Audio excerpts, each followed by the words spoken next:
Auto Assam ছাত্ৰ সন্থাই আজি উজান বজাৰত থকা শহীদ নিৱাসত এক সংবাদমেলৰ আয়োজন কৰে।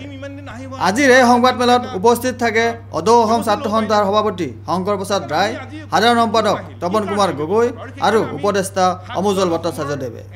আজিৰ সংবাদমেলত সন্থাটোৰ সদস্যসকলে জনায় যে অসম নাগালেণ্ড সীমান্তত যি ঘটনা হ'ল তাৰ পিছত যিসকল অসমীয়া লোকক নগা উগ্ৰপন্থীৰ আক্ৰমণত বলি হৈ এতিয়া বিভিন্ন স্থানত আশ্ৰয় শিবিৰ পাতি শৰণাৰ্থী হৈ আছে, সেইসকল অসমীয়া লোকক অতি শীঘ্ৰে সিহঁতৰ নিজা ঘৰত লৈ বহাব লাগে। আৰু নাগালেণ্ডৰ সীমাত অসমীয়া লোকক নগা উগ্ৰপন্থীয়ে যি বৰ্বৰ কাণ্ড কৰিছে, ঘৰ জ্বলাই দিছে, হত্যা কৰিছে, অত্যাচাৰ কৰিছে, সেইসকলক অসম চৰকাৰে ঘৰ বনাই দিব লাগে।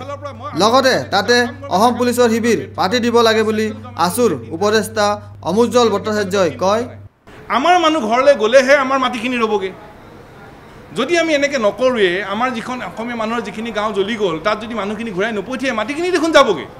মাটিখিনিতো আমি ৰক্ষা কৰিব লাগিব, আমাৰ গাঁওখনটো ৰক্ষা কৰিব লাগিব, আমাৰ ঘৰবোৰটো ৰক্ষা কৰিব লাগিব। সেইকাৰণে মানুহখিনি নিজৰ ঘৰলৈ ঘূৰাই পঠোৱাটো অত্যন্ত প্ৰয়োজন। কিন্তু হৈছে কি, চৰকাৰখনৰ ব্যৰ্থতাৰ কাৰণে যোৱাকালি দুটা আকৌ মৃতদেহ ওলাইছে।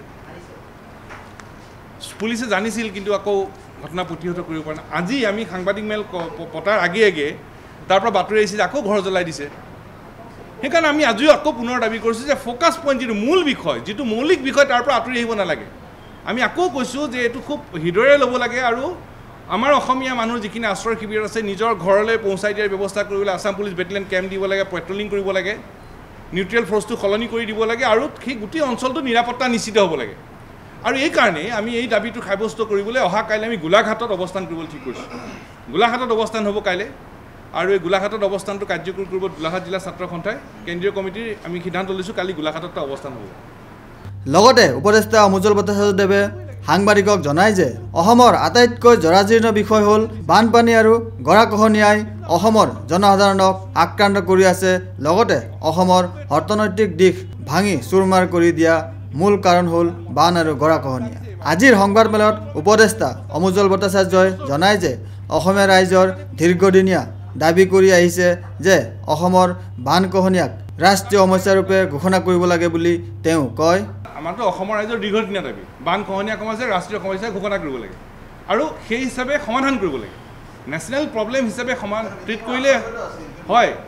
সেই আলোচনাত প্ৰধানমন্ত্ৰী মনমোহন সিং ডাঙৰীয়া আছিল। আমিয়ে প্ৰশ্ন উত্থাপন কৰিছোঁ যে আমাক বান আৰু খহনীয়া সমস্যাক ৰাষ্ট্ৰীয় সমস্যা হিচাপে সমাধান কৰিবলৈ ব্যৱস্থা কৰিবলৈ ঘোষণা কৰিব লাগে। কাৰণ আছাম একৰ্ডৰ ক্লজ 7 মতে অৰ্থনৈতিক উন্নয়নৰ ব্যৱস্থা আছে।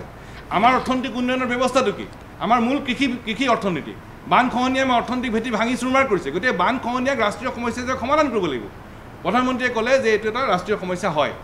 আমি 3বাৰ সুধিছোঁ, এবাৰ নহয়, 3বাৰ সুধিছোঁ যে প্ৰাইম মিনিষ্টাৰ মহোদয় আপুনি ৰাষ্ট্ৰীয় সমস্যা হিচাপে ঘোষণা কৰিলেনে? তেওঁ কৈছে য়েছ। 3বাৰ সোধোতে প্ৰধানমন্ত্ৰীয়ে এইটো ৰাষ্ট্ৰীয় সমস্যা ঘোষণা কৰিছে। আৰু আমিতো ক'ব নালাগে, অসম চৰকাৰ জনসংযোগেতো বিজ্ঞাপন দিছে, অসম চৰকাৰেতো বক্তব্য দিছে, জনসংযোগে দিছে বিজ্ঞাপন যে এইটো ৰাষ্ট্ৰীয় সমস্যা ঘোষণা কৰা হ'ল। 52 বছৰে এটা সুদীৰ্ঘ সমাধান নোহোৱা বিষয় এটা ঘোষণা কৰা হ'ল, চৰকাৰে ঘোষণা কৰিছে। লগতে আছুৰ উপদেষ্টাই জনায় যে যোৱা 15 আগষ্টত ভাৰতৰ প্ৰধানমন্ত্ৰীয়ে দিয়া ভাষণত ভাৰতৰ সকলো ব্যক্তিৰ বেংক একাউণ্ট খুলি দিয়া হ'ব বুলি এক আঁচনি তৈয়াৰ কৰে। সেয়েহে যোৱাকালি প্ৰধানমন্ত্ৰীয়ে শুভাৰম্ভণি কৰিলে প্ৰধানমন্ত্ৰী জন ধন যোজনা। প্ৰধানমন্ত্ৰীৰ এই পদক্ষেপক আছুৱে অভিনন্দন জনায়। তেওঁ জনায় যে এই আঁচনিৰ যোগে অসমৰ জনজীৱনত প্ৰভাৱ পৰিব। কাৰণ এই আঁচনিৰ যোগে অসমৰ কোনো এক বিদেশী বাংলাদেশীসকলে যেন এই আঁচনিত অন্তৰ্ভুক্ত নহয়, এইকাৰণে আগতে NRCখন সম্পূৰ্ণ কৰা প্ৰয়োজন। যোৱাকালি ঘোষণা হোৱাৰ লগে লগে এতিয়া আমি ধনজন সম্পৰ্কত আমি দিম আৰু আমি এইটোৱেই ক'ম যে উই আৰ ৱেলকামিং, আমি আদৰণি জনাইছোঁ। কিন্তু যিহেতু অসমত অবৈধ বাংলাদেশীৰ প্ৰব্ৰজনৰ সমস্যাটো আছে, যাতে অবৈধ বাংলাদেশীয়ে উপকৃত হ'ব নোৱাৰে, তাৰ কাৰণে নাগৰিকত্বৰ বিষয়টো তাত সংলগ্ন কৰি ল'ব লাগে।